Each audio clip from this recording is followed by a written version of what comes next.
112 page. Okay, कॉन्ग्रेसी chapter काफी important है। Next ये आपके सिमिलरिटी भी होगा, 10th में सिमिलरिटी चैप्टर होगा।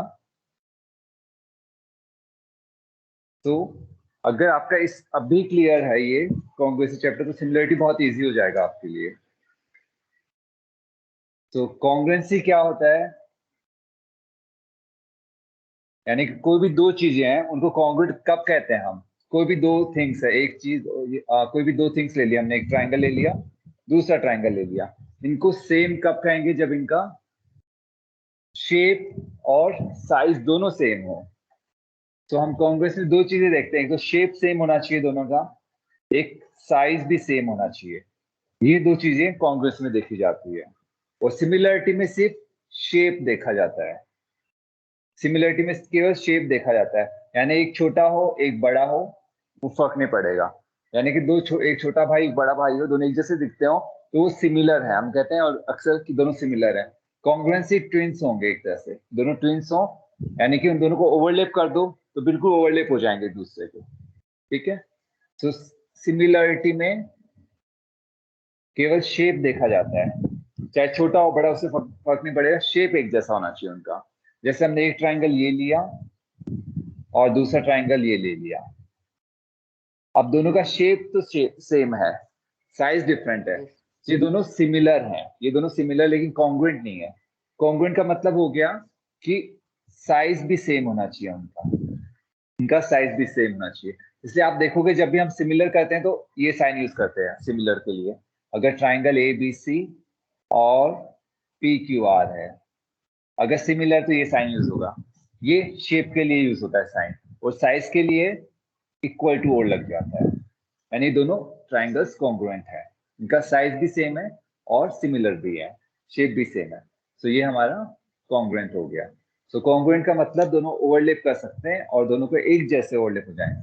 मान लो ये दोनों हाथ इस तरह से दिया तो इनको हम ऐसे ओवरलैप कर लेंगे। मान लो आपको एक ट्राइंगल इस तरह से दे दिया, ओके, दूसरा ट्राइंगल इस तरह से दे दिया,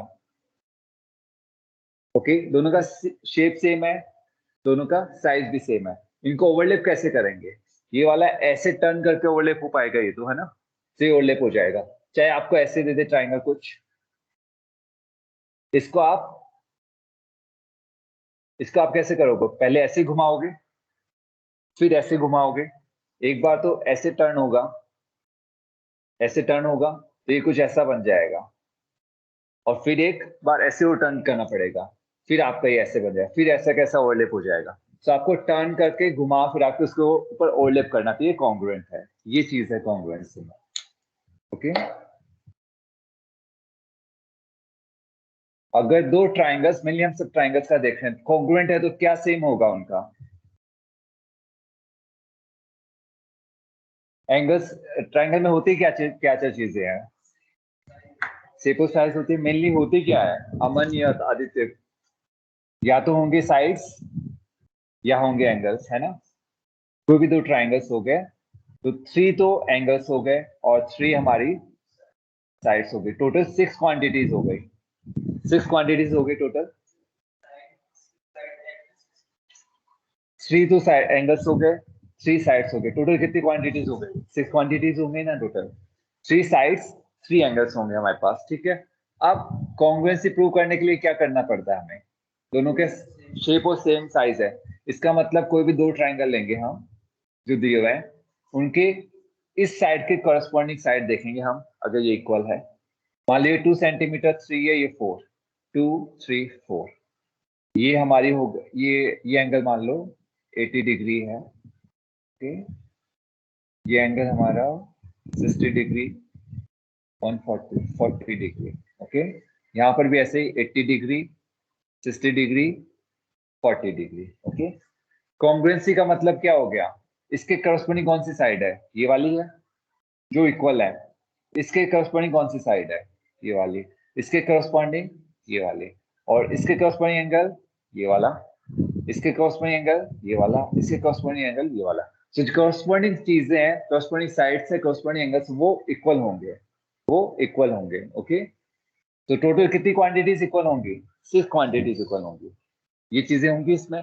अब हमें प्रूव करना है कोई भी दो ट्राइंगल्स कॉन्ग्रुएंट हैं। सो इन 6 चीजों में से हमें कितनी चीजें रिक्वायर्ड है, कितनी क्वांटिटीज रिक्वायर्ड है, मिनिमम रिक्वायरमेंट 6 में से अगर हम सिर्फ 3 भी प्रूव कर दें, इन 6 में से अगर हम 3 भी प्रूव कर दें तो ये दोनों ट्राइंगल्स हमारे कॉन्ग्रुएंट हो जाएंगे। इन दोनों में से कोई भी 3 चीजें प्रूव कर दें, जिसमें से एक चीज तो हमेशा साइड होगी ही, साइड हमेशा एक तो इंक्लूड करनी ही हमें। अगर साइड इंक्लूड नहीं कर तो सिमिलर कर सकते हैं प्रोसेस, है ना, वो छोटा बड़ा हो सकता है। एंगल तो देखो इस ट्राइंगल में चाहे ये ट्राइंगल ले लो, दोनों में एंगल्स तो इक्वल हैं, साइड्स का फर्क है। तो अगर हम कोई भी 3 क्वांटिटीज ले रहे हैं तो तीनों एंगल्स से ले लेते हैं, तो ये सिमिलर तो प्रूव हो जाएगी लेकिन कॉन्ग्रुएंट प्रूव नहीं होगी। यानी कि एक चीज क्या रिक्वायरमेंट होगी, एक साइड तो होगी ही होगी। ये तो ये सिमिलरिटी में तो ये थ्योरम यूज हो जाता है, लेकिन यहाँ ये थ्योरम यूज नहीं होगा, क्योंकि इसमें से हमें 6 क्वांटिटी में से 3 क्वांटिटीज तो चाहिए हमें जो प्रूव करने। मिनिमम रिक्वायरमेंट देख रहे हैं कि मिनिमम कितनी रिक्वायरमेंट जिससे हमारे दो ट्राइंगल्स कॉन्ग्रुएंट प्रूव हो जाए। तो हमारे 3 क्वांटिटीज रिक्वायर है, 3 क्वांटिटीज हमारे पास होनी चाहिए प्रूव करने के लिए, और उन तीनों में से एक साइड तो होनी ही चाहिए, यानी एक साइड तो हमें लेनी ही पड़ेगी कॉन्ग्रुएंसी प्रूव करने के लिए। ओके, अगर हम साइड नहीं लेते तो तीनों एंगल ही बचेंगे, उससे हम कॉन्ग्रुएंसी प्रूव नहीं कर सकते, क्योंकि उससे हम सिमिलर तो प्रूव कर देंगे लेकिन इक्वल नहीं कर पाएंगे दोनों का, है ना। शेप तो सेम कर देंगे लेकिन साइज नहीं इक्वल कर पाएंगे, इसलिए हमेशा हमें एक साइड तो लेनी ही पड़ेगी हमें। ओके, सो 3 क्वांटिटीज मिनिमम रिक्वायरमेंट है हमारी कोई भी दो ट्राइंगल्स को कॉन्ग्रुएंट प्रूव करने के लिए, और उन 3 क्वांटिटीज में एक तो साइड होगी ही होगी। बाकी दो क्वांटिटीज हैं, उसमें से एंगल्स भी हो सकते हैं, दोनों साइड्स भी हो सकती हैं, या फिर एक एंगल एक साइड भी हो सकती है। ठीक है, इनसे फिर डिफरेंट थ्योरम बनते हैं कि हम इनमें क्या क्या चूज करते हैं, उनसे डिफरेंट थ्योरम बन जाते हैं हमारे। ठीक है, सो 6 के 6 होंगी तो कॉन्ग्रुएंट है, और कोई भी दो ट्राइंगल्स को प्रूव करना है कि वो कॉन्ग्रुएंट है तो हमें मिनिमम 3 क्वांटिटीज चाहिए। 3 क्वांटिटीज हमारे पास, अगर 3 क्वांटिटीज हमने प्रूव कर दी कि करस्पॉन्डिंग वो इक्वल है तो हमारे दोनों ट्राइंगल्स कॉन्ग्रुएंट प्रूव कर देंगे। फिर जो बाकी बची हुई 3 क्वांटिटीज हैं वो अपने आप इक्वल हो जाएंगे, क्योंकि ऑलरेडी प्रूव कर दिए दोनों कॉन्ग्रुएंट है। और इन 3 जो चीजें हम 3 क्वांटिटी जो प्रूव कर रहे हैं उसमें एक साइड तो होनी ही चाहिए, एक साइड तो हमें लेनी ही पड़ेगी कॉन्ग्रुएंसी के लिए। बाकी आपका बेसिक्स तो क्लियर ना, स्केलिन ट्राइंगल कौन सा, आइसोसेलेस ट्राइंगल। ओके, अमन स्केलिन ट्राइंगल कौन सा है? Yes sir. स्केलिन ट्राइंगल कौन सा होता है? सर जिसकी कोई भी साइड इक्वल नहीं होती। जिसकी कोई भी साइड्स इक्वल नहीं होती। ओके, अभी देख लो फिर रीजन पे आते, मेनली ये भूल जाते हैं हम अगर नहीं पढ़ते तो। ओके, अगर आपके डिफरेंट टाइप्स ऑफ ट्राइंगल्स हो सकते हैं तो मेनली साइड्स के बेसिस पे देखते हैं हम। ओके, सो ड्रॉ ऐसे करता हूँ।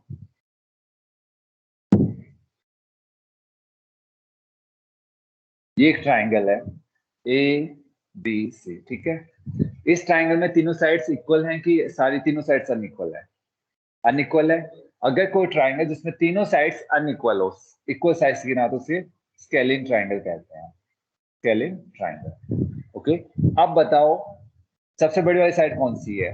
AC है, और फिर उसके बाद में ये, ओके 3 कर देते हैं, ये 2, और ये 1, सबसे छोटी AB है। ओके, सो अब देखो सबसे बड़ी वाली साइड उससे अपोजिट वाला एंगल सबसे बड़ा होगा, तो ये वाला एंगल सबसे बड़ा होगा, है ना।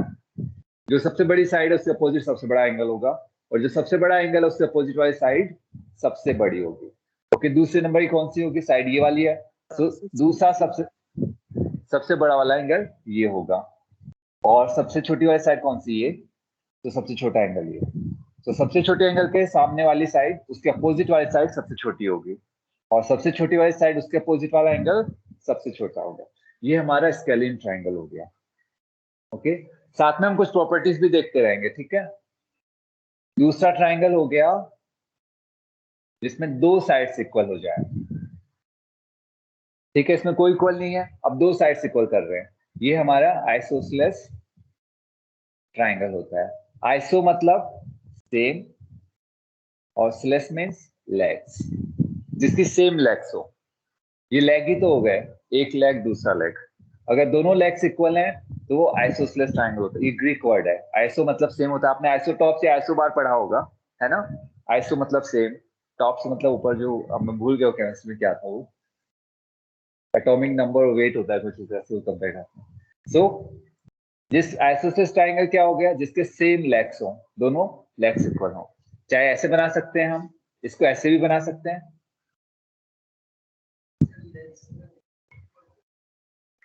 दो लेग्स यानी लेग्स की तरह ही है ट्राइंगल। नीचे वाली बेस मानते हैं, फिर इसको ये बेस मानते हैं, ये दो लेग्स हैं, यानी कोई भी ट्राइंगल जिसमें दो लेग्स इक्वल है, ये भी लेग्स ही हो गई एक तरह से, यहाँ लेटा हुआ है वो, तो ये दो लेग्स हो गए।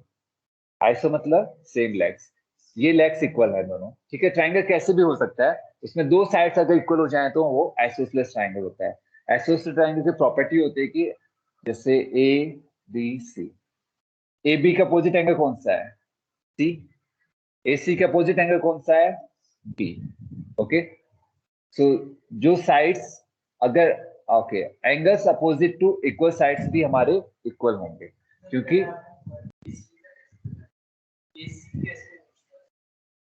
क्या ये एंगल सी हो गया ना, कैसे क्या, कि ये बड़े छोटे, बड़े छोटे को एक बार भूल जाओ, अभी वो देखते हैं। बड़ा इस ऐसे देखो, यहाँ पे क्या था, जो सबसे बड़ी साइड है उससे अपोजिट वाला एंगल सबसे बड़ा होगा, सबसे छोटी वाली साइड उससे अपोजिट वाला एंगल छोटा होगा, ठीक है। यहाँ पे देखो, यहाँ पे कौन से एंगल बड़े लग रहे हैं, दोनों इक्वल ही हैं, ठीक है। यहाँ पे इसमें क्या होता है कि अगर दो साइड्स इक्वल हैं ट्राइंगल में, सो उनके जो अपोजिट वाले एंगल्स हैं वो भी इक्वल होंगे।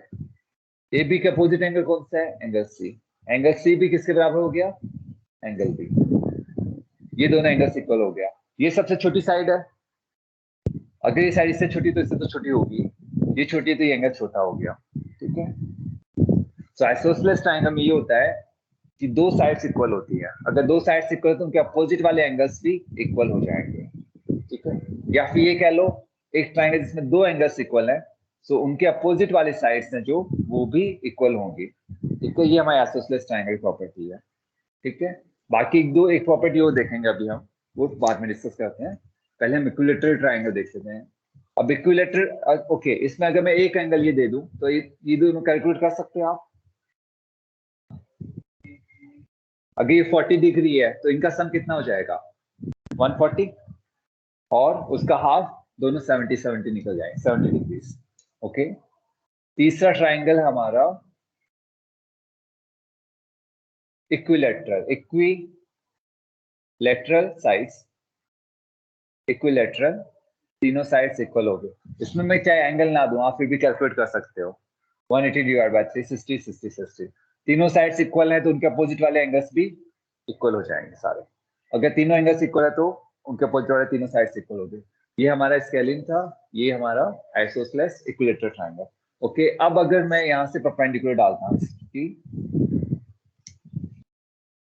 इस ट्रायंगल में बी पॉइंट से एक वर्टेक्स से अपोजिट साइड पे परपेंडिकुलर डालता हूँ, तो वो कुछ ऐसे होगा कि सी से डालना है तो कैसे डलेगा, इससे मुझे प्रोजेक्ट करना पड़ेगा यहाँ, ओके, और ये 90 डिग्री। ओके, अब ए से डालना है, तो ए से तो यही आ रहा है इसमें, है ना।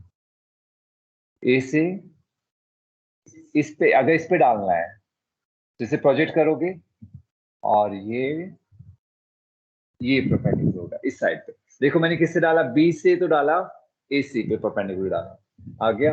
ए से इसके अपोजिट वाली साइड कौन सी हो गई, बीसी, बीसी को प्रोजेक्ट करना पड़ा मुझे, फिर परपेंडिकुलर आया। ओके, सी से अपोजिट कौन सी side, A B, A B को प्रोजेक्ट करना पड़ा और ये परपेंडिकुलर हो गया। ये परपेंडिकुलर डालते हैं इस तरह से, ओके, प्रोजेक्टिंग परपेंडिकुलर। इससे अगर मैं परपेंडिकुलर डाल रहा हूँ या फिर कह दो अल्टीट्यूड डाल रहा हूँ, तो अल्टीट्यूड हो गया एक तरह से, है ना। यहाँ से परपेंडिकुलर डाल रहा हूँ इस वर्टेक्स से, तो कैसे जाएगा ये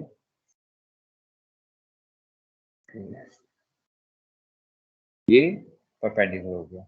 इसको क्या कहते हैं, अल्टीट्यूड है, ये अल्टीट्यूड है इस ट्रायंगल का एक तरह से, ये भी अल्टीट्यूड है। अगर बेस ए भी लेते हैं तो ये अल्टीट्यूड हो जाएगा, अगर ये बेस लेते हैं तो ये वाला अल्टीट्यूड हो जाएगा, अगर बीसी बेस लेते हैं तो ये अल्टीट्यूड है इसका, ठीक है। यहाँ पर बेस बीसी है, अल्टीट्यूड हमारा ये हो गया, मान लो डी है ये पॉइंट, ठीक है, ये अल्टीट्यूड है, ठीक है। इक्विलेटरल ट्राइंगल में ये अल्टीट्यूड है। अब बी से भी तो डाल सकता हूं मैं इस पे, सी से भी इस पे डाल सकते हैं, और तीनों एक पॉइंट पे मीट करेंगे। ऐसा ही यहां से एक अल्टीट्यूड डाल सकता हूं इस पे, सी से एक अल्टीट्यूड डाल सकता हूं, वो तीनों एक पॉइंट पे मीट करेंगे, है ना। ओके, यहाँ पे भी तीनों एक पॉइंट पे मीट कर देंगे। ओके, ये चीज क्लियर हो गई। ये अल्टीट्यूड है, अल्टीट्यूड है, और जहां ये अल्टीट्यूड मीट करते हैं उस पॉइंट को क्या कहते हैं? जैसे यहाँ पे 90 आया, उस पॉइंट को क्या कहते हैं? जहां पे अल्टीट्यूड्स मीट करते हैं, ऑर्थो। अमन, क्या पॉइंट, उसे क्या कहते हैं? इसमें लिखा है पेज, मिड पॉइंट नहीं है वो, देखो इस पे 113 पेज पे एक ट्राइंगल कितने अल्टीट्यूड्स होते हैं? 3, और जहां पे वो मीट करती हैं उसे क्या कहते हैं? Ortho centre. ऑर्थो सेंटर यानी परपेंडिकुलर डाल रहे हैं, ऑर्थोगोनल डाल रहे हैं, ऑर्थोगोनल परपेंडिकुलर को कहते हैं। ओके, उसे ऑर्थो सेंटर कहते हैं। ये ऑर्थो सेंटर हो गया हमारा, ये हमारा ऑर्थो सेंटर हो गया, ठीक है। ये हमारा यहाँ पे तीनों मीट करेंगे एक पॉइंट पे, और वो हमारा ऑर्थो सेंटर हो गया।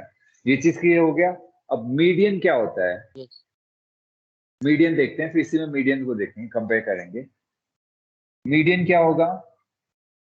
जैसे एक पॉइंट,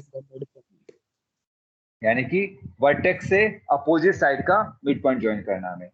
ओके, बीसी का मिड पॉइंट ले लो, तो ये लेंथ और ये लेंथ इक्वल हो जाएगी, इसको यहां से ज्वाइन कर दो, ये एक मीडियन हो गया। ओके, ऐसा ही ए बी का मिड पॉइंट ले लो, ठीक है, ये दोनों डिवाइड करेगी इक्वली, ये डी मान लो, ये ई, और इससे ज्वाइन कर दो अपोजिट वर्टेक्स से। अपोजिट वर्टेक्स से हम मिड पॉइंट को ज्वाइन कर रहे हैं।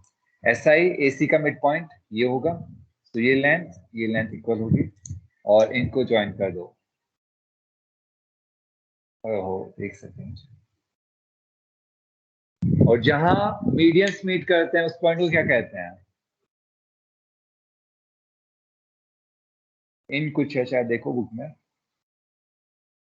जहां मीडियंस मीट करते हैं उस पॉइंट को क्या कहते हैं? मिड पॉइंट नहीं, देखो इसको, सेंट्रोइड, उसे सेंट्रोइड कहते हैं।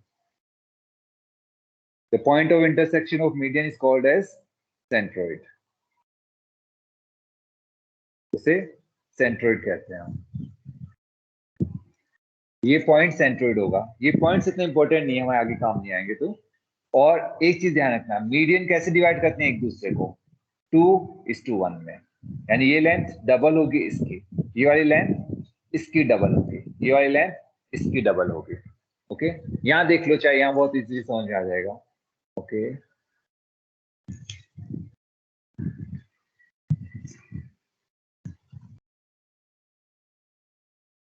ठीक है, तो अभी तक हमने क्या डिस्कस किया? सबसे पहले अल्टीट्यूड डिस्कस किया। अल्टीट्यूड कैसे निकालते हैं? जैसे ए वर्टेक्स से अल्टीट्यूड निकालना है बीसी पे, बेस पे, सो ए पॉइंट को हम क्या करेंगे? यहाँ से एक परपेंडिकुलर ड्रॉ करेंगे बेस पे, ये अल्टीट्यूड हो गया। अल्टीट्यूड यानी परपेंडिकुलर, ऑर्थोगोनल इसके। ओके, ठीक है, ऐसे ही हर एक साइड के लिए हर एक वर्टेक्स से हम एक अल्टीट्यूड डाल सकते हैं, और तीनों जहां मीट करते हैं उसे ऑर्थो सेंटर करते हैं। ओके, तो वैसे ही याद रखने की जरूरत नहीं है, ऑर्थो सेंटर हमारे इतना सिलेबस में नहीं है। ओके, केवल एक छोटी चीज ध्यान रखनी, वो भी बता दूंगा मैं। ये परपेंडिकुलर डाला तो 90 होगा इसके, ठीक है, और ऐसा ही हमने यहाँ पे परपेंडिकुलर डाला तो 90 होगा। इन्हें सबको हम अल्टीट्यूड कहते हैं, अल्टीट्यूड, अल्टीट्यूड, अल्टीट्यूड। यहाँ पे क्या है? मीडियन। मीडियन में मिड, एमईडी आ रहा है ना, तो वहां से मिड मान के चल लो चाहे। तो अगर हमारा आइसोसेलेस ट्राइंगल लेते हैं ए बी सी, अगर आइसोसेलेस ट्राइंगल ले रहे हैं और ए से मिड पॉइंट डाल रहे हैं, ये दोनों साइड्स इक्वल दे रखे हैं, मिड पॉइंट तो किसका लेना है? अपोजिट वर्टेक्स, अपोजिट साइड का, डी, ई ले लो इसका, ठीक है, ई हमारा मिड पॉइंट हो गया। अब तो एक वर्टेक्स से उसके अपोजिट साइड वाले के मिड पॉइंट को ज्वाइन कर दो, वो हमारा मीडियन होता है। ये हमारा मीडियन हो गया, ठीक है, ये हमारा मीडियन हो गया। ये लेंथ इसके इक्वल है। अब एक चीज ध्यान रखनी है हमें, आइसोसेलेस ट्राइंगल में अगर हम ये दोनों इक्वल साइड्स हैं, अगर इस एंगल से इस वर्टेक्स से जो नॉन इक्वल साइड्स है उस पे मीडियन डाल रहे हैं तो ये परपेंडिकुलर भी होगा, ये अल्टीट्यूड भी होगा। आइसोसेलेस ट्राइंगल में इस वर्टेक्स से अगर बेस पे परपेंडिकुलर डालते हैं तो ये मीडियन भी होगा। यानी कि ये कहने का मतलब ये है कि अगर हम ए से बीसी पे परपेंडिकुलर डाल रहे हैं तो ये इसको इक्वली डिवाइड कर देगा। कैसे? एडी क्या है इसका? अल्टीट्यूड डाल रहे हैं यहाँ तो, है ना। एडी हमने क्या किया है? अल्टीट्यूड है ना यहाँ। एक बार फिर से देख लो, इस ट्राइंगल में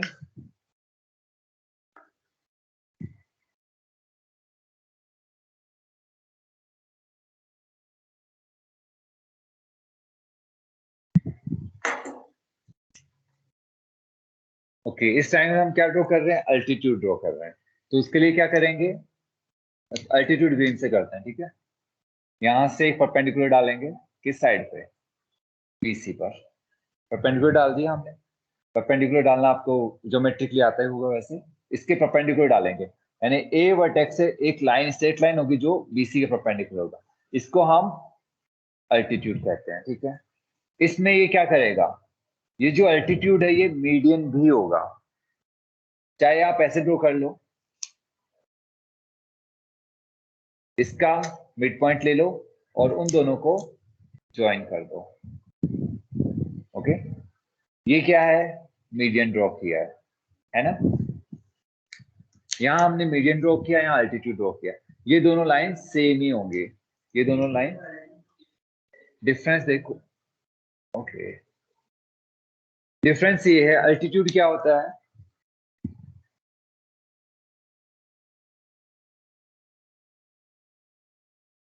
सिंपल एक ट्राइंगल ले लेते हैं हम, ठीक है। सिंपल ट्राइंगल ले रहे हैं, ठीक है। ओके, अल्टीट्यूड क्या होगा? अगर इस वर्टेक्स से अल्टीट्यूड डालना है इस पे, तो ये इसके परपेंडिकुलर जाएगी। तो ग्रीन लेते हैं इसको।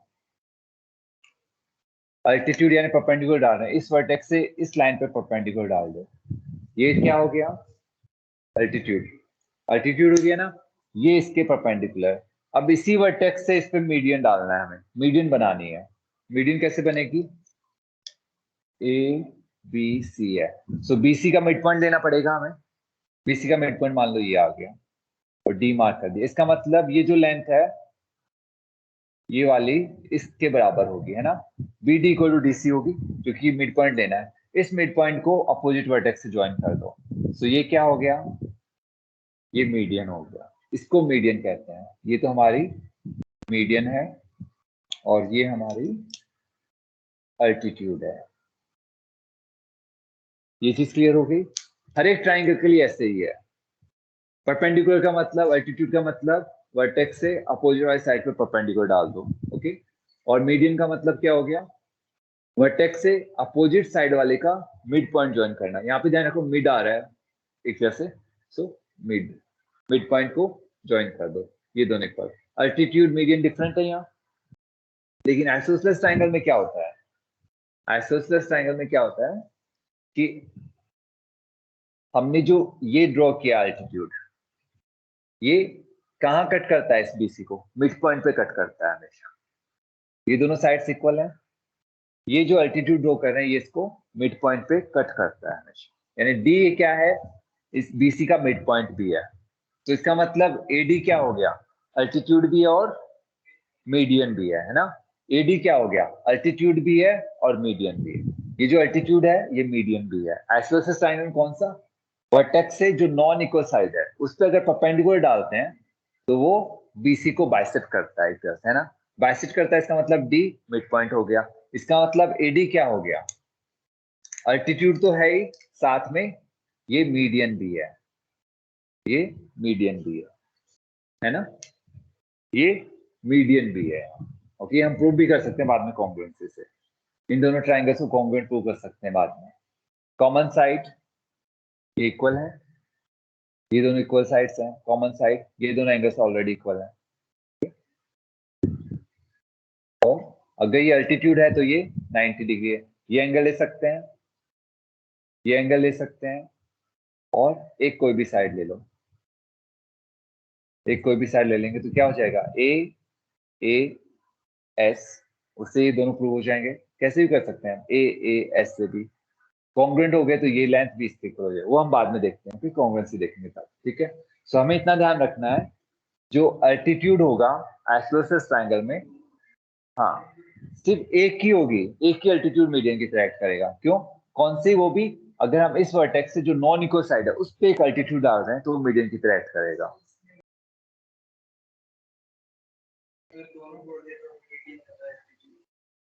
क्या आप, ये मीडियन भी अल्टीट्यूड भी है। अगर आपसे कहते हैं मीडियन ड्रॉ करना है इससे यहाँ, तो ये अल्टीट्यूड भी होगी, मीडियन भी। ऐसा कोई नहीं बोलेगा करेगा आपको, ये प्रूफ्स में आएगा, देखो आगे क्वेश्चन आएंगे तब वो क्लियर हो जाएंगे आपके। ओके ठीक है। अब मान लो मैं यहां से ड्रॉ करता हूँ अल्टीट्यूड, ओके ब्लू से कर रहा हूँ वो, अगर मैं अल्टीट्यूड ड्रॉ करता हूँ तो वो शायद यहाँ कहीं मिलेगा, है ना, ये अल्टीट्यूड है इसका। लेकिन क्या ये मीडियन है इसके लिए, ये मीडियन नहीं है ना, मीडियन तो शायद यहाँ कहीं आएगा, है ना, ये नहीं है। सो आइसोसेलेस ट्रायंगल में केवल एक अल्टीट्यूड मीडियन की तरह एक्ट करेगी, या फिर ये कह लो एक मीडियन अल्टीट्यूड की तरह एक्ट करेगी, यानी वो मीडियन भी होगा और अल्टीट्यूड भी। कौन सा, अगर हम वर्टेक्स से नॉन इक्वल साइड पे डाल रहे हैं परपेंडिकुलर, या फिर नॉन इक्वल साइड पे मीडियन ड्रॉ कर रहे हैं तो मीडियन अल्टीट्यूड एक होगा। ये चीज क्लियर हो गई। सो वहां पे स्केलिन है तो हमेशा डिफरेंट होंगी, मीडियन और अल्टीट्यूड दोनों डिफरेंट होगी। लेकिन अगर आइसोसेलेस है तो इसमें एक अल्टीट्यूड होगा ऐसा जो मीडियन एक्ट करेगा, मीडियन भी होगा, एक मीडियन ऐसा होगा जो अल्टीट्यूड भी होगा, इन दोनों एक ही लाइन होगी। ये चीज क्लियर है, कि जैसे क्वेश्चन होंगे और क्लियर हो जाएगा ये चीज, ठीक है। और इक्विलेटर में क्या होगा, हर एक अल्टीट्यूड, कितने अल्टीट्यूड्स होंगे, 3 अल्टीट्यूड्स होंगे, तो तीनों अल्टीट्यूड्स मीडियन भी होंगे यहाँ पे इक्विलेटर ट्रायंगल में, है ना, क्योंकि इस पे अल्टीट्यूड डालेंगे, ये इसको बाइसेक्ट, मीडियन भी यहीं कहीं होगा, इसको बाइसेक्ट करेगा, ये लेंथ इसके इक्वल होगी। सिमिलरली यहां से अगर हम ड्रॉ करते हैं, इस पे परपेंडिकुलर डालते हैं, तो ये इसके मिड पॉइंट पे भी आके मिलेगी, तो ये वाली लेंथ भी इसके इक्वल होगी, ये वाले इसके इक्वल हो गए। ऐसा ही एक और बचा हमारे पास, ये ड्रॉ करते हैं, तो यहाँ पर भी ये जो लेंथ है ये सारी इक्वल होंगी, है ना, क्योंकि साइड्स ऑलरेडी हाफ हाफ तो वैसे इक्वल होगा, है ना। ओके, ये जो अल्टीट्यूड्स हैं ये मीडियन भी हैं, और किस रेशियो में डिवाइड करती है मीडियन, 2:1, यानी कि ये लेंथ जो है ये इसकी डबल होगी, इसकी ये वाली डबल होगी, इसकी डबल करते हैं ये मिल जाएगी, इसकी डबल करते हैं ये। सो मीडियन किस रेशियो में डिवाइड करते हैं एक दूसरे को, 2:1। और जिस पॉइंट पे मिलते हैं उसे क्या कहते हैं हम, परपेंडिकुलर जहां मीट करते हैं उसे ऑर्थो सेंटर, ऑर्थोगोनल परपेंडिकुलर कहते हैं एक तरह से, और मीडियन जहां मीट करती हैं उसे क्या कहते हैं, सेंट्रोइड। सो इसके लिए इक्विलेटरल ट्रायंगल के लिए ऑर्थो सेंटर और सेंट्रोइड एक ही चीज है, दोनों सेम ही है, ठीक है। इसमें डिफरेंट होगी, इसमें भी डिफरेंट होगी, ठीक है। ये चीज क्लियर हुआ, ये जैसे इक्वेशन का होगा वो क्लियर हो जाएगा, ठीक है। ये ट्रायंगल्स का हमने डिस्कस कर लिया है। अब हम कॉन्ग्रुएंसी पे आ जाते हैं, वो इजी रहेगा इनसे, ये थोड़ा सा धीरे धीरे अपने आप समझ में आएगा धीरे धीरे, जैसे प्रैक्टिस करेंगे उसमें हमें प्रूव करना होगा कि ये अल्टीट्यूड जो है ये मीडियन भी है, तो वो कॉन्ग्रुएंसी से प्रूव हो जाएगा। तो सर ओके, अब कॉन्ग्रुएंसी के तीनों थ्योरम्स देख रहे हैं हम, ठीक है। सो हमें मिनिमम रिक्वायरमेंट्स कितनी चाहिए, 6 होती हैं टोटल क्वांटिटीज, उसमें से हमें सिर्फ 3 चाहिए, 3 क्वांटिटीज अगर हम प्रूव कर दें कि वो इक्वल है तो बाकी चीजें अपने आप इक्वल हो जाएंगे, यानी दोनों ट्रायंगल्स कॉन्ग्रुएंट प्रूव करने के लिए हमारे पास 3 चीजें प्रूव करनी है, 3 थिंग्स, उसमें से एक साइड होना जरूरी है, ओके। सो हमारे पास मान लो 2 ट्रायंगल्स दिए हुए हैं, डिफरेंट बना देते हैं ज्यादा ठीक,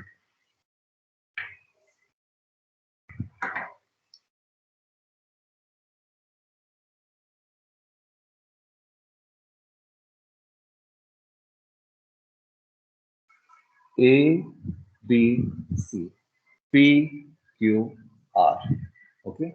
हमें इन्हें प्रूव करना है कि कॉन्ग्रुएंट है। तो हमेशा देखो हम लिखते कैसे हैं, ट्राइंगल ABC लिखा, यहाँ पे पहले हम देख लेते हैं, प्रूव करने से पहले देखते हैं कौन सी साइड किसके बराबर हो सकती है। ये वाली साइड इसके बराबर होगी, ये वाली साइड इसके बराबर होगी, ये वाली साइड इसके बराबर होगी, एंगल्स करस्पॉन्डिंग वाले इक्वल होंगे। ठीक है, अच्छा डिफरेंट बना दिया मैंने, थोड़ा सा डिफरेंट हो गया। ओके, अब थोड़ा लग रहा है, ठीक है चलो, हाँ ठीक है। ओके, सो ABC हो गया। अब ए के करस्पॉन्डिंग कौन सा वर्टेक्स है यहाँ, P। ये कन्वेंशन हम फॉलो करते हैं, P है, इन दोनों ट्रायंगल्स को प्रूव करना है, तो यहाँ पे हम P लेंगे, P के करस्पॉन्डिंग Q, यानी कि इसके कॉन्ग्रुएंट कौन सा होगा P, इसके ये वाला, इसके करस्पॉन्डिंग कौन सा होगा C के करस्पॉन्डिंग R। अब देखो एक और चीज, AB अगर साइड लेते हैं, इसके करस्पॉन्डिंग कौन सी साइड आएगी, PQ आएगी ना, तो AB के करस्पॉन्डिंग PQ, BC के करस्पॉन्डिंग QR, BC QR, और CA साइड या AC साइड मान लो, CA साइड के RP साइड। ये चीज क्लियर हुई। तो इस तरह से करस्पॉन्डिंग जो है वैसे लिखा जाता है वर्टेक्स, एंगल भी दे सकते हो, ए के करस्पॉन्डिंग P, B के Q, C के करस्पॉन्डिंग Q। ठीक है, ऐसे कन्वर्शन ऐसे बहुत इजी रहता है, ताकि दूसरे लोग भी बहुत इजीली इसको समझ सकते हैं देखते ही। ठीक है, तो अब हमें प्रूव क्या करना है, ये दोनों ट्राइंगल्स कॉन्ग्रुएंट है। कॉन्ग्रुएंस करने के लिए हमारे पास मिनिमम 3 क्वांटिटीज होनी चाहिए प्रूव करने के लिए।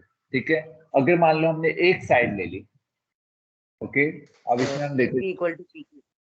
ओके, इसमें तो वैसे कुछ भी दे नहीं रखा है, कौन सी इक्वल है कौन सी नहीं है। ठीक है, तो पहले हम कौन सा थ्योरम देख रहे हैं, ओके देख, ओके थ्योरम डिस्कस कर लेते हैं। पहले हमारे पास कौन कौन सी थ्योरम हो सकती है, देखो हमारे पास 3 क्वांटिटीज चाहिए ना प्रूव करने के लिए, एक साइड हमेशा रहेगी। तो सबसे पहले हम ये ले लें तीनों साइड्स हो, अगर हम तीनों साइड्स प्रूव कर देते हैं, इसकी तीनों साइड्स इसके इक्वल है, यानी करस्पॉन्डिंग साइड्स इक्वल, इसकी एक साइड इसके इक्वल है, ये वाली साइड इसके इक्वल है, ये वाली। सबसे पहले हम एसएसएस थ्योरम देखते हैं। ठीक है, एसएसएस थ्योरम कब लगेगा, जब ये दिया हो कि AB साइड है वो PQ के बराबर है, यानी कि AB PQ के बराबर है, BC साइड QR के बराबर है, और AC साइड किसके बराबर है, CA ले रहे तो हमें RP लेना पड़ेगा, AC ले रहे तो PR। अगर हमारे पास तीनों साइड्स की वैल्यूज दी हुई है, मान लो ये 2 सेंटीमीटर्स है, ये 3, ये 4, 2 3 4, इस तरह से दी हुई है, तो हम कह सकते हैं AB equal to PQ, PC equal to QR। तो ये दोनों ट्राइंगल्स किससे कॉन्ग्रुएंट हो गए, कौन सी थ्योरम से, SSS। हमने देखो हम क्या प्रूव कर रहे हैं, SS हम क्या ले सकते हैं, या तो हम 3 एंगल है, 3 एंगल में से एंगल ले लो, या फिर 3 साइड्स है, साइड ले लो। ठीक है, 3 एंगल में से ले सकते हैं, 3 साइड में से लेनी कितनी हमें, 3 क्वांटिटीज, उसमें से एक साइड तो लेनी पड़ेगी, बाकी 2 आप मन करे वो ले लो, एक साइड कंपल्सरी है। तो इनिशियली हमने तीनों ही साइड ले ली, यानी हम प्रूव क्या कर रहे हैं, इस ट्राइंगल की पहली साइड इसके बराबर है, फिर दूसरी साइड दूसरी के बराबर है, तीसरी साइड तीसरी के बराबर है, इस तरह से। सो एसएसएस मतलब कॉरस्पॉन्डिंग साइड्स इक्वल है, इसके जो कॉरस्पॉन्डिंग साइड है वो इक्वल है, इसके इन दोनों ट्राइंगल जो कॉरस्पॉन्डिंग साइड्स हैं वो इक्वल है, ये प्रूव कर रहे हैं, ये एसएसएस थ्योरम। तो यहाँ पे कौन सा थ्योरम लगा, रीजंस हम यहाँ बाद में लिख देंगे, क्या रीजंस होगा डिपेंडिंग क्वेश्चन होगा। तो triangle ABC congruent to triangle PQR। Okay, हमको ये वैल्यूज दी हुई है, यहाँ पे गिवन गिवन गिवन कर सकते हो, ये दोनों ट्राइंगल्स कॉन्ग्रुएंट हो गए। ओके, अब जो बाकी चीजें बची हैं, कितनी, 3 तो प्रूव हो, 3 तो हमें दी हुई थी, उससे हमने दोनों कॉन्ग्रुएंट प्रूव कर दिया, बाकी 3 चीजें कौन सी बच गई, एंगल्स बच गए, तो वो सारे एंगल्स भी इक्वल हो जाएंगे। एंगल ए किसके बराबर हो जाएगा, angle P, angle B angle Q, और एंगल C एंगल R। ये किससे बोलेंगे हम, CP CTC, congruent parts of congruent triangles are congruent, या फिर congruent parts of congruent triangles are equal। ठीक है, congruent नहीं, corresponding parts होता है इससे, सॉरी, corresponding parts यानी कि इसके corresponding कौन सा एंगल है, ये वाला। corresponding parts of congruent triangles are congruent। corresponding parts B के कौन सा corresponding होगा, ये parts का मतलब एंगल हो सकता है, साइड भी हो सकता है, उसके part of congruent triangles। congruent triangles कौन से हो गए, ये दोनों congruent triangles हो गए, इनके क्या है, वो भी congruent, congruent मतलब इक्वल है दोनों। ठीक है, यानी कि हमने ऑलरेडी प्रूव कर दिया दोनों congruent है, तो उनके जो corresponding जो बच गए वो चीजें भी इक्वल हो जाएंगी। ये वाला इसके इक्वल हो जाएगा एंगल, ये वाला इसके इक्वल हो जाएगा, ये एंगल, ये सब सीपीसीटी से होगा। पहला थ्योरम क्लियर है। अब हम दो साइड और एक एंगल ले लेते हैं। तो कैसे ले सकते हैं? इस तरह से हो सकता है, ऐसे एस बीच वाला ले रहे हैं एंगल, ठीक है। बाद में हम पहला भी ले लेंगे या फिर दूसरा भी ले लेंगे, उसमें देखेंगे कौन सा थ्योरम हो सकता है, नहीं भी हो सकता है, इसमें ऐसा भी है। दूसरा हम ले रहे हैं एस ए एस। इसमें क्या है? साइड एंगल साइड, यानी हम क्या लेंगे? दो साइड से एक एंगल। इस बार मान लो आपको क्वेश्चन में इस तरह से दिया हुआ है, एक ये साइड नहीं दी, इसकी वैल्यू नहीं दी, ओके। दो साइड्स की वैल्यू दे दी, ए बी दे दिया, पी क्यू के इक्वल ए सी, इसके इक्वल एक को दे दिया कि ये जो वाला एंगल है ये 70 डिग्री है, ये वाला एंगल 70 डिग्री, या फिर ऐसा दे दिया कि ये वाला एंगल इसके इक्वल है, ऐसा भी दे सकते हो ऑलरेडी क्वेश्चन में कि दो ट्राइंगल्स उसमें A B equal to P Q है, A C equal to P R है, और angle A equal to angle P है। तो तीन क्वांटिटीज हमें दे दी। इस बार कौन सा थ्योरम लगेगा? हमें तीसरी साइड तो दी हुई नहीं है, तो ये तो लगा ही नहीं सकते। अब कैसे दिया हुआ है? दो साइड्स उनके बीच का एंगल है, बीच का मतलब इंक्लूडेड एंगल है ये, ठीक है। इस बार कौन सी थ्योरम लगेगी? दोनों ट्राइंगल लिखा, A B equal to P Q दे रखा है, बी सी इक्वल टू ये नहीं दे रखा, ओके। इसी जगह हमें क्या दे दिया उन्होंने? Angle A equal to angle C. चाहे तो आप ऐसे भी लिख सकते हो, angle B A C, angle Q P R, ठीक है। यहाँ पे सिंस वो सिंगल है तो कोई प्रॉब्लम नहीं करेगा, एंगल बहुत इजीली हम देख सकते हैं कौन सा होगा, है ना। तो इस बार क्या हो रहा है? एक साइड, दूसरी साइड और एक एंगल। कैसा एंगल? इंक्लूडेड, बीच वाला एंगल है। इसलिए कौन सा थ्योरम हो जाएगा इस बार? एस ए एस थ्योरम से। ये दोनों triangle S A S theorem से है कॉन्ग्रुएंट, क्योंकि हमें तीन क्वांटिटीज चाहिए मिनिमम प्रूव करने के लिए, दो ट्राइंगल्स को होंगे, उनसे वो प्रूव हो जाएगा। ये हमारा एस ए एस थ्योरम हो गया, ठीक है। ठीक है, एस ए एस हो गया। अब हो सकता है, ओके, ऐसा भी कर सकते हैं क्या? ए एस ए, एक साइड तो हमेशा लेनी है, दो एंगल ले लो, एक इंक्लूडेड साइड ले लो, ठीक है। बाकी थ्योरम्स हमें क्वेश्चन करते समय फिर से देखने होंगे, तब और क्लियर हो जाएगा। एस ए एस क्लियर है क्या? 70 डिग्री भूल जाओ चाहे तो, angle A equal to angle P दिया हुआ है, जैसे इस तरह से मार्क कर दिया उन्होंने, मान लो उन्होंने इस तरह से मार्क कर दिया, एक बार फिर से ड्रॉ करता हूँ।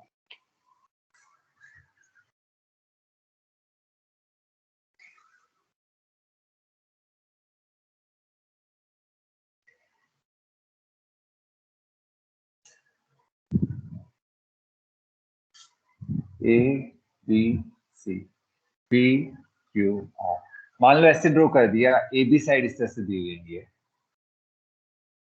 ओके। इसका मतलब क्या? ए बी किसके बराबर है? पी क्यू के, सिंगल डैश वाली, और डबल डैश वाली, ओके।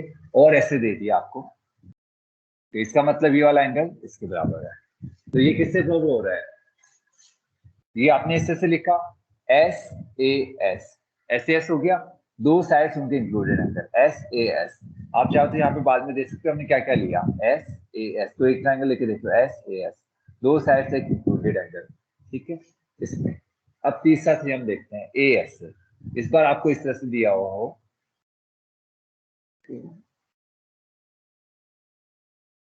फिर से दो ट्राइंगल्स दिए हुए आपको,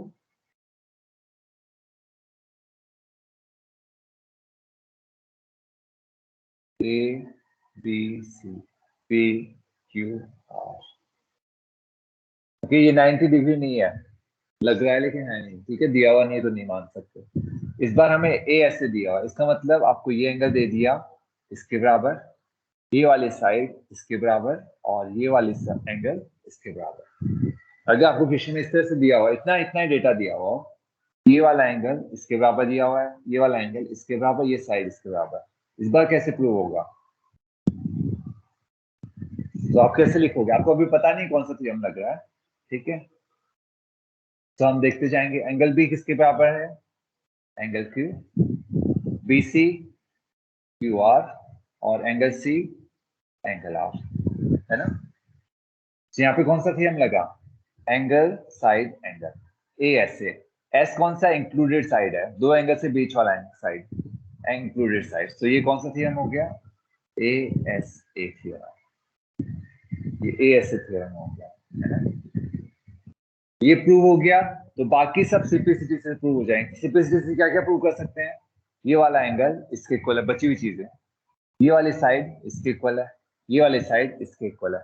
3 प्रूव हो गए, 3 बची। वो तीनों किससे इक्वल हो जाएंगे? सिंप्लिसिटी से, क्योंकि ऑलरेडी हमने कॉन्ग्रुएंट प्रूव कर दिया। ठीक है, ये वीडियो मैं सेंड कर दूंगा रिकॉर्ड करके, ताकि बाद में जैसे क्वेश्चन करो तब आप कभी भी देख सकते हो इसको। ठीक है, ये चीज क्लियर हो गई? ओके, अब बाकी चीजें सिंपलिसिटी से।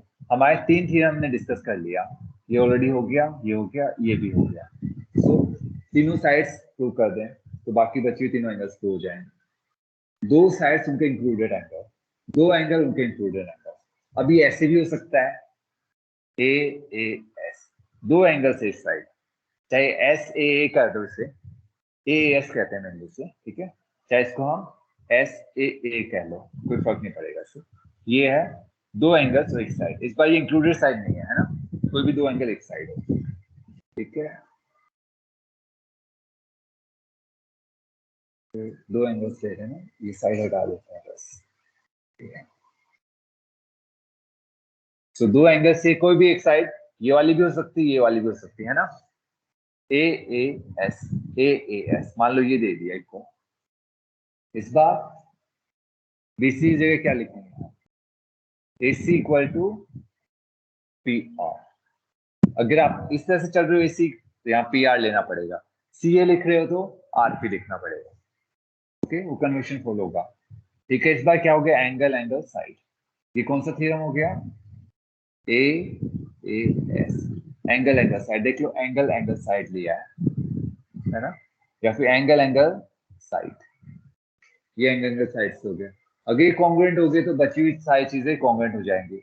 ये एंगल इससे इक्वल हो जाएगा, ये वाली साइड इसके इक्वल, ये इस वाले इसके कॉरस्पॉन्डिंग चीजें इक्वल हो जाएंगी सिंप्लिसिटी से। ये क्लियर हुआ? ओके, लास्ट एक बचता है ASS। ये एक थ्योरम नहीं है, इसमें केवल RHS ही थ्योरम हो सकता है। ठीक है, ASS क्यों नहीं है देख लो चाहे से। अगर आप कोई भी ASS प्रूव करना है तो आपको एक एंगल दिया हुआ है, तो आपने 2 लाइनें ड्रॉ कर ली। ओके, ये एक साइड दी हुई है, मान लो आपने साइड ड्रॉ कर ली। ठीक है, ये एंगल दिया, ये भी ड्रॉ कर लिया। अब एक साइड और दी हुई है, उस साइड को आप कैसे ड्रॉ कर सकते हो? ओके, देखो इसमें क्या लेके चलते हैं। देखो एक बार मान लो ये 5 सेंटीमीटर है, ओके, और ये 40 डिग्री है। तो इसकी लेंथ 5 कितना हुआ? इसकी लेंथ मान लो एक साइड की 5 है, दूसरी साइड की 4 सेंटीमीटर है। ये इसको दो जगह कट कर सकता है ना? वो 4 सेंटीमीटर यहाँ से भी ट्रायंगल बन सकता है, वो दूसरी तरफ यहाँ पे भी तो कर सकता है। वो ट्रायंगल ऐसा भी बन सकता है 4 सेंटीमीटर के लिए, 4 सेंटीमीटर के लिए। यानी हमारे पास कितने रिजल्ट आ रहे हैं इसमें? 2 रिजल्ट आ रहे हैं। अब मान लो आपको इस तरह से दे दिया जाए, एक ट्रायंगल तो ऐसा दे दिया जाए और दूसरा ट्रायंगल कुछ ऐसा दे दिया जाए, यानी कि 90 नहीं है कुछ। ठीक है, इसमें ये एंगल इक्वल, ये साइड साइड, ये दोनों ट्रायंगल्स कॉन्ग्रुएंट थोड़ी ना हो जाएंगे? नहीं होंगे, जबकि साइड तो ये वाली इक्वल है इससे, ये वाली साइड भी इसके इक्वल है और ये वाला एंगल भी इसके इक्वल है, लेकिन फिर भी दोनों कॉन्ग्रुएंट नहीं है। क्योंकि इसमें क्या हो रहा है कि उस ASS में 2 आंसर्स आ रहे हैं बनाते समय, कंस्ट्रक्शन करते समय 2 आंसर्स आ रहे हैं ना? या तो 4 साइड हम ऐसे भी बना सकते हैं, ऐसे भी बना सकते हैं। तो एक तरह से इस तरह के 2 फिगर्स बन जाएंगे इसके लिए। ये 5 सेंटीमीटर है, ये 40 डिग्री, ये 40 डिग्री 5 सेंटीमीटर, ये 4 सेंटीमीटर। सो एक ही इन डायमेंशन के लिए 2 फिगर बन रहे हैं। अब ये दोनों कॉन्ग्रुएंट है क्या? नहीं है। सो ये ASSS थ्योरम नहीं होता है। ठीक है, इसमें केवल RHS ही होता है। ये हो सकता है कैसे? यानी कि आपका एक एंगल क्या है? 90 है। 90 आपको एक साइड दे दी, ये मान लो ये 5 सेंटीमीटर दे दिया। ओके, 4 सेंटीमीटर ले लो ये। ओके, एक आपको 5 सेंटीमीटर साइड बना दी। अब तो ऑप्शन आपके पास एक ही बचेगा, एक ही जगह कट होगी ना। अगर 5 सेंटीमीटर यहाँ से सर्किल ड्रॉ करते हो, इसे यहाँ कट करेगी और तो कहीं कट ही नहीं कर रही। नहीं कर रही ना साइड को, एक ही जगह कट कर दिया। तो इसमें राइट एंगल देखो ए एस एस थ्योरम में कैसा होगा, एंगल क्या है, राइट एंगल, साइड एक वाली साइड ले रहे हैं मान लो, हाइपोटेन्यूज एक साइड ये वाली दी हुई है। तो केवल एएसएस में आरएचएस जो है वही प्रूव होता है, तो ये थ्योरम नहीं है, इसमें केवल ये वाला ही होगा आरएचएस।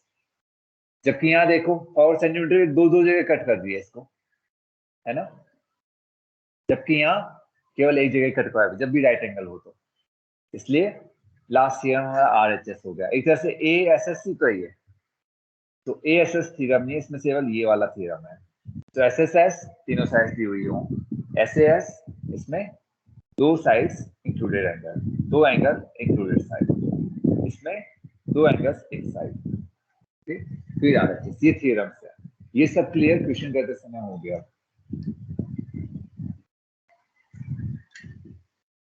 ठीक है, ये चीजें क्लियर हुई थ्योरम्स। तो आपका आज होमवर्क है, जितने भी एग्जांपल्स है ये देख लेना, ठीक है।